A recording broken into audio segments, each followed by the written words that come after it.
నమస్తే, this is Shaurya.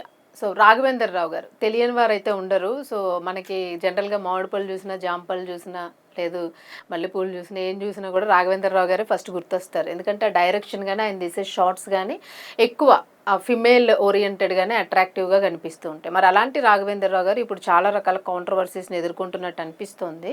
So అది ఎంతవరకు వాస్తవం, నిజంగానే ఆయన ఉమెనైజరా అనే చాలామంది కామెంట్స్ చేస్తూ ఉన్నారు. సో ఇది ఎంతవరకు వాస్తవం అనుకోవచ్చు? అవి రూమర్సేనా లేదా అట్లా ఉందా అసలు పరిస్థితి? సో ఇది ఒకసారి మనం మాట్లాడదాం. మనతో పాటు సోషల్ యాక్టివిస్ట్ కృష్ణకుమారి గారు. నమస్తే మేడం. నమస్తే మేడం, రాఘవేందర్ రావు గారు జనరల్గా చిన్నప్పుడు సరదాగా అనిపించేది ఆయన డైరెక్షన్ అంటే. చిన్నపిల్లలకు సరదాగా ఉంటుంది ఆ పువ్వులు, పళ్ళు, పక్షులు అంటే. కానీ ఇప్పుడు ఆయన చేస్తున్న ఇది అంటే హ్యాండిల్ చేసే విధానం బాగా రూమర్స్ వస్తున్నాయి. మీరేమంటారు అసలు? అంటే నిజంగానే సినీ ఇండస్ట్రీ ఎదుర్కొంటుందా? అమ్మాయిలు ఎదుర్కొంటున్నారా ఏమైనా సమస్య అనుకోవచ్చు ఆయనతో? ఇది ఇంకా అసలు అడగక్కర్లా. అవునా? సినిమా ఇండస్ట్రీలో స్త్రీల స్థితిగతులు ఏంటి, వాళ్ళు ఎదుర్కొంటున్న ఇబ్బందులు ఏంటి, నిజంగానే వాళ్ళు లైంగిక వేధింపులు ఉన్నాయా, అలాగే కాస్టింగ్ కౌచ్ ఉందా అని రకరకాల ప్రశ్నలు సమాజంలో వస్తూ ఉంటాయి. అప్పుడప్పుడు మీడియాలో వస్తూ ఉంటాయి, సినిమా హీరోయిన్ల నోట్లోంచి వస్తూ ఉంటాయి. జలుబు తలనొప్పి ఒళ్ళు నొప్పుల నుంచి ఉపశమనం శాస్త్రీ బామ్. జలుబు తలనొప్పి ఒళ్ళు నొప్పుల నుండి ఉపశమనం శాస్త్రీ బామ్ ఇప్పుడు 5 రూపాయల ప్యాక్ లో కూడా. ఇలా వచ్చిన ప్రతిసారి కొంతమంది చాలా తెలివిగా గోడ మీద పిల్లుల్లాగా మాట్లాడే వాళ్ళు ఉంటారు. ఏమో ఏ పుట్లో ఏ పాము ఉందో, మనకి ఏ అవకాశం వస్తుందో ఏ అవకాశం రాదో, ఎందుకు నోరు మూసుకుంటే పోలేదని చెప్పి చాలా మంది నోరు మూసుకున్న వాళ్ళు ఉంటారు. కానీ ఇవన్నీతో పాటు ఒక్కటైతే వాస్తవం. అదేంటి అంటే, అసలు ఎందుకు రాఘవేంద్రరావు గారి పైన ఇలాంటి మాటలు ఎందుకు వస్తున్నాయి అనేది ఇప్పుడు ఈరోజు మాట్లాడుకుంటే, దీనికి అసలు సినిమా ఇండస్ట్రీ లోపల రకరకాల పుకార్లు షికారులు చేసినాయి. ఆయన హీరోయిన్లతో చాలా సన్నిహితంగా ఉంటారని, ఆయన అలా చేస్తారని, ఇలా చేస్తారని. అవన్నీ ఏంటి అంటే, ఎవరో ఒక బాధితురాలు చెప్తే తప్పితే మనము ఆథెంటిక్గా మాట్లాడటానికి లేదు.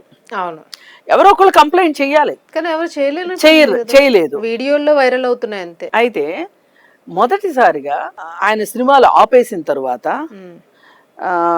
ఆయన ఏదో దర్శకేంద్రుడు రాఘవేంద్రరావు బిఏ అనే పేరుతోటి ఆయన్ని పిలుస్తుంటారు. ఏది క్లాప్ కొట్టడానికో ఫస్ట్ షాట్ డైరెక్షన్ చేయటానికో పిలుస్తుంటారు. అలా పిలిచినప్పుడు నాగబాబు కూతురు కూడా అలాగే తన సినిమా దీనికి పిలిచినప్పుడు ఆయన వచ్చాడు. వచ్చి ఆయన చేసిన వింత ప్రవర్తన, ఆయన చేష్టలు ఎంత జగుప్స కలిగించినాయో అంత జగుప్స కలిగించినాయి. అక్కడ ఆ అమ్మాయి ఎంత ఇబ్బంది పడింది అనేది కరెక్ట్గా కెమెరా క్యాప్చర్ చేసింది క్లియర్గా. ఆయన చెయ్యిని తీసేసింది, ఆయన తీసేస్తే మళ్ళీ చెయ్యేస్తే ఆయన చేతిలో తన చేతిని వేసింది. అంటే తన చెయ్యే తన బాడీని ఆనుకునేటట్లుగా చేసుకుంది. నిజంగా చెప్పండి, ఇంత అవసరమా? అదే ఇంత జాగ్రత్తగా బతకాలా? మనం ఇంత అభద్రతలో ఉన్నామా? ఇంత మనం కాపాడుకోవాలా? దీనికి కాపాడుకోవాల్సిన పరిస్థితి తీసుకొచ్చిన వాళ్ళని ఏం చేస్తే పాపం పోతుంది? అసలు మాట్లాడొద్దు వాళ్ళ గురించి, వాళ్ళని ఎండగట్టొద్దు వాళ్ళని. అక్కడికి ఎన్నో వీడియోల్లో నేను మాట్లాడాను, కొంతమంది మాట్లాడారు, నానా రచ్చ అయింది. అయితే కూడా ఇదేదో నాకు ఇంకా పాపులారిటీ ఉంది అనే టైప్లో, పైగా నన్ను ఒక శృంగార పురుషుడిగా చూస్తారులే, రసికర మహారాజు కింద చూస్తారులే అనుకున్నాడో ఏమో తెలియదు. కానీ ఆయన వైపు నుంచి, ఆయన తాలూకు మనుషుల వైపు నుంచి ఎవరి నుంచి ఖండన కూడా లేదు. ఓకే, అయిపోయింది. ఇప్పుడు మళ్ళీ ఇంకొక సినిమా ఓపెనింగ్ ఫంక్షన్లో ఎవరు అమ్మాయి కీర్తి సురేష్ అను కృతి శెట్టి ఇద్దరు వచ్చారు.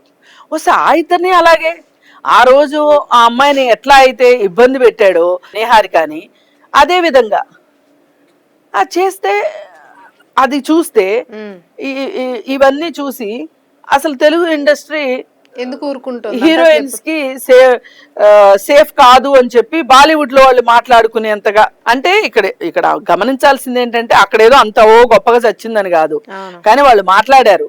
అసలు ఇక్కడ మాట్లాడే వాళ్ళు కూడా లేరు, అక్కడ ఇంకా కనీసం అసలు మాట్లాడే ఒక్కరు వాళ్ళు కూడా ఉన్నారు. అంటే ఇలా అదే మామూలు వాళ్ళు అయితే ఈ పాటికి ఎన్ని ఎన్ని ఎత్తిపోసేస్తారు. ఇక్కడ సింపుల్ గా ఒక మనిషికి చట్టం తెలియాల్సిన పని లేదు, మహాజ్ఞానులు అవ్వాల్సిన అవసరం లేదు. ఒక మనిషికి ఇంకొక మనిషి యొక్క అనుమతి అనేది చాలా ఇంపార్టెంట్. అవును. కన్సెంట్. ఈ కన్సెంట్ అనే మాటకి చాలా విస్తృతమైన అర్థం ఉంది, చాలా అవసరమైన విషయం అది. ఈ కన్సెంట్ అనే మాట ఏంటి అంటే ఇది ఎంత దూరం వెళ్ళింది అంటే ఈ కన్సెంట్ అనేది ఒక భార్య భర్త కోరికని భార్య ఖచ్చితంగా మన్నించితేనే, ఆమె ఒప్పుకుంటేనే, ఆమె కన్సెంట్ ఇస్తేనే ఆమెతో సంసారం చేసే రైట్ భర్తకు ఉంది అనేంత వరకు కన్సెంట్ ఉంది. ఇక్కడ కన్సెంట్ అంత విస్తృతంగా ఉంది. లేదు అంటే ఇది మ్యారిటల్ రేప్ కింద చూస్తాము అని చట్టం చెప్పేంత పరిస్థితి ఉన్న పరిస్థితుల్లో వాళ్ళిద్దరు ఎవరు? భార్య భర్త. ఒకరిపైన ఒకరికి హక్కులు ఉన్నాయి, అన్ని రకాల హక్కులు ఉంటాయి ఒకరిపైన ఒకరికే కాదు ఇద్దరికి. అలాంటి పరిస్థితిలో కూడా ఆమె కన్సెంట్ అవసరము అని చెప్పినప్పుడు బయట సమాజంలో ఒక మగ వ్యక్తి ఒక స్త్రీని కోరుకోవడం కానీ ముట్టుకోవడం కానీ తన వెకిలి చేష్టలతో చేయటానికి కానీ హక్కు లేదు. ఇక్కడ ఇక్కడ ఇక్కడ కూడా ఒక సమ్మతి అనేది చాలా ఇంపార్టెంట్. మరి అలాంటప్పుడు ఇది ఒక చట్టం నేర్పాలా? అంటే మేడం ఒక చిన్న డౌట్, అంటే ఇండస్ట్రీలో ఎందుకు ఎవరు దాన్ని ఎట్లా తీసుకుంటున్నారు అనుకోవచ్చు. అదే ఇంకోటి అయితే ఏదో పెద్ద పెద్ద అన్ని యుద్ధాలు జరిగిపోతూ ఉంటాయి. అసలు అంటే ఆ టచ్ చేసే విధానం కూడా కంప్లీట్ గా అసలు చిన్నపిల్లలు కాదు కదా వాళ్ళు. నో డౌట్ అండి, ఆయన ఆయన ఆయన ఉద్దేశం మటుకు సరైంది కాదు, అంతవరకు అయితే గ్యారంటీగా చెప్పొచ్చు. ఆయన ఉద్దేశం సరిగా కానప్పుడు ఆయన అలాగే వ్యవహరిస్తాడు, అందులో కూడా ఏమీ మనకు డౌట్ అక్కర్లేదు. ఇక్కడ ఆలోచించాల్సింది ఏంటి అంటే ఇక్కడ అసలు నువ్వు ఇంత వయసు వచ్చింది, ఒంటికి వయసు వస్తే సరిపోదు కదా, బుద్ధి జ్ఞానం కూడా రావాలి కదా. రెండో మనిషి యొక్క డిస్కంఫర్ట్ ని అర్థం చేసుకుని, ఇప్పుడు ఆమె డైరెక్ట్ గా నీకు సమ్మతి ఇచ్చే అక్కర్లా, ఆమె ఒక వ్యతిరేకతను చూపించినప్పుడైనా నీకు అర్థం కావాలి కదా మనిషి అయినప్పుడు. అవును, ఈ అమ్మాయి కూడా పక్కకి వెళ్తూ ఉంటే 2 సార్లు చేయబట్టుకుని ఆయన ఇప్పుడు ఇక్కడ వాళ్ళు డిస్కంఫర్ట్ ఫీల్ అవుతున్నారు, పోనీ వాళ్ళు కంఫర్ట్ ఫీల్ అయ్యారు, వాళ్ళకి ఇష్టమైంది, వాళ్ళు కన్సెంట్ ఇచ్చారు, నువ్వు వాళ్ళు ఏమన్నా చేసుకోండి, ఎవరు మాట్లాడరు ఇక్కడ. కానీ అక్కడ డైరెక్ట్ గా పబ్లిక్ ప్లేస్ లో వాళ్ళు వాళ్ళ అసమ్మతిని తెలియజేస్తున్నప్పుడు నువ్వు చాలా సృజనాత్మకత కలిగిన డైరెక్టర్ కదా, అసలు నీలాగా సినిమాలు తీసేవాళ్లే లేరు, నీలాగా పూలు పళ్ళు వాడిన వాళ్లే లేరు సినిమా ఇండస్ట్రీలో. ఇంత చేసిన వాడికి ఇది అర్థం కాలేదా? ఇది అర్థం కావాలి కదా. పైగా ఇండస్ట్రీ ఎందుకు అడగట్లేదు? ఇండస్ట్రీ ఇప్పుడు చూడండి, ఇండస్ట్రీ లైంగిక వేధింపుల నిరోధక చట్టం ఉన్నది, పని ప్రదేశాల్లో లైంగిక వేధింపుల నిరోధక చట్టం ఉంది. దాని ప్రకారంగా సినిమా ఇండస్ట్రీలో కూడా ప్రతి సినిమాకి ఒక కమిటీ వేయండి, మీరు పాష్ కమిటీ వేయండి అని చెప్పాము. అది చెప్తే వేయలేదు, ఓన్లీ ఒక పాష్ కమిటీ ఉంది. కొంతమంది యాక్టర్స్ తోటి, హీరోయిన్స్ తోటి ఝాన్సీ వాళ్ళు ఉన్నారు. అయితే ఈ ఝాన్సీ వాళ్ళు ఉంటే ఈ ఝాన్సీ వాళ్ళు కొన్ని విషయాల్లో చర్యలు తీసుకున్నారు, అంటే పిలిచి కూర్చోబెట్టి మాట్లాడి చర్యలు తీసుకుంటే కొంతమంది మగమహారాజుల తరఫున నేనున్నాను అని ఒక పెద్ద మనిషి వస్తుంటాడు. ఆ పెద్ద మనిషి మాట్లాడింది ఏంటి అంటే ఝాన్సీ గురించి, ఆవిడ ఒక మానసిక రోగి, ఆమెకి జీవితంలో చాలా కష్టాలు చూసింది, ఆవిడ ఇబ్బందులు పడిందంట. అందుకని ఆమె ఒక నెగిటివ్ మైండ్ తో ఉండి అందరూ అలానే చేస్తారు అని అనుకుంటది. ఒక జడ్జి ఎలా ఉండాలి అంటే ఒక నిర్మలమైన మనసు ఉండాలి, ఒక మంచి మనసు ఉండాలి, అట్లాంటి వాళ్ళని జడ్జిలుగా తీసుకుంటారు. అలా కాకుండా వాళ్ళ వ్యక్తిగతమైన వ్యధలు బాధలు వృత్తిలో చూపించితే కుదరదు. ఝాన్సీ మట్టుకు తన వ్యక్తిగత జీవితంలో వచ్చిన కష్టాలు నష్టాలు ప్రకారమే ఇక్కడ నడుచుకుంటుంది. అందుకని ఆ పాష్ కమిటీ తీసుకున్న నిర్ణయాలు వేస్ట్ అన్నట్టు మాట్లాడాడు. అంటే ఒక కమిటీ నిలబడనివ్వకుండా చేయడానికి అదొక కమిటీ ఇప్పటికే ఉంది, కానీ ఇలా మాట్లాడటం వల్ల, ఇలా మాట్లాడినప్పుడు సినిమా ఇండస్ట్రీ ఏమన్నా మాట్లాడిందా?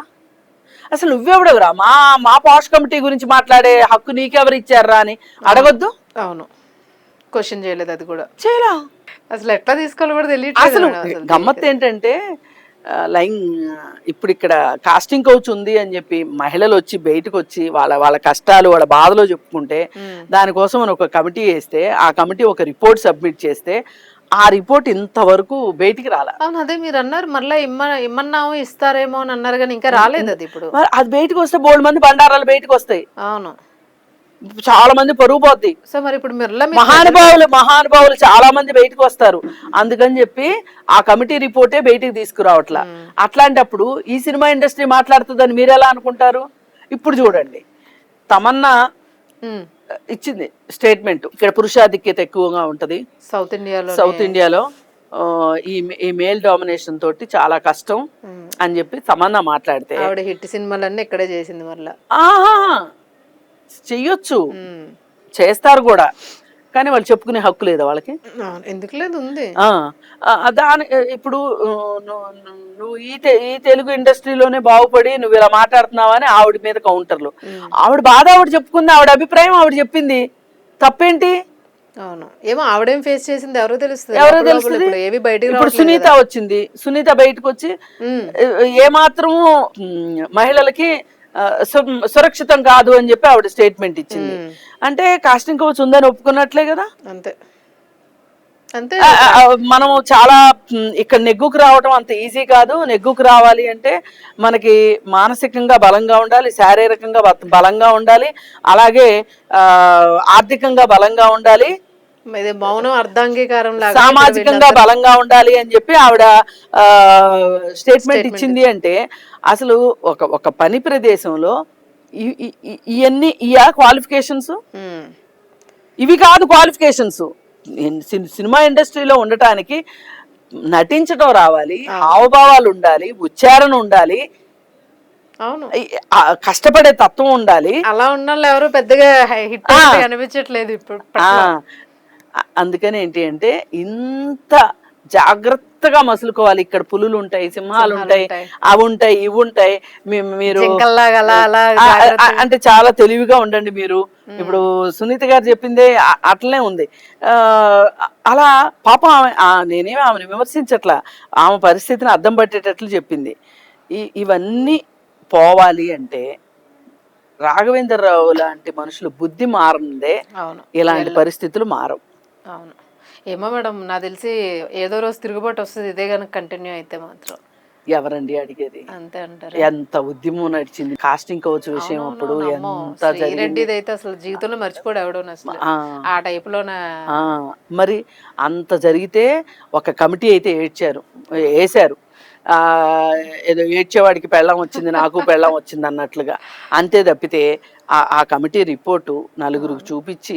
ఏమో మీరు చాలా రోజుల నుంచి అంటున్నారు ఆ రిపోర్ట్ వస్తే మేము కూడా చూద్దామని చూస్తున్నారు. రిపోర్ట్ ఎప్పుడు వస్తుంది? వాళ్ళు తీసుకురారు, ఎందుకంటే వాళ్ళ బట్టలు వాళ్ళు ఎక్కడ ఇప్పుకుంటారు, కష్టం. మీరు కాన్ఫిడెంట్ చెప్పారంటే అది 100% వచ్చేది. అది పాటికి వచ్చేది. అవి వస్తే, అట్లాంటివి వస్తే రాఘవేంద్రరావు లాంటి వాళ్ళకి బుద్ధులు మారుతాయి. ఇంకా చాలా మంది ఉన్నారు, కనిపించేది రాఘవేంద్రరావు కావచ్చు, కనిపించని రాఘవేంద్రరావు చాలా మంది ఉన్నారు. వాళ్ళందరికీ బుద్ధి రావాలి అంటే సినిమా ఇండస్ట్రీని నుంచోబెట్టాలి, నడి రోడ్లో నుంచోబెట్టాలంటే ఆ కమిటీ రిపోర్ట్ కావాలి. Right madam, thank you.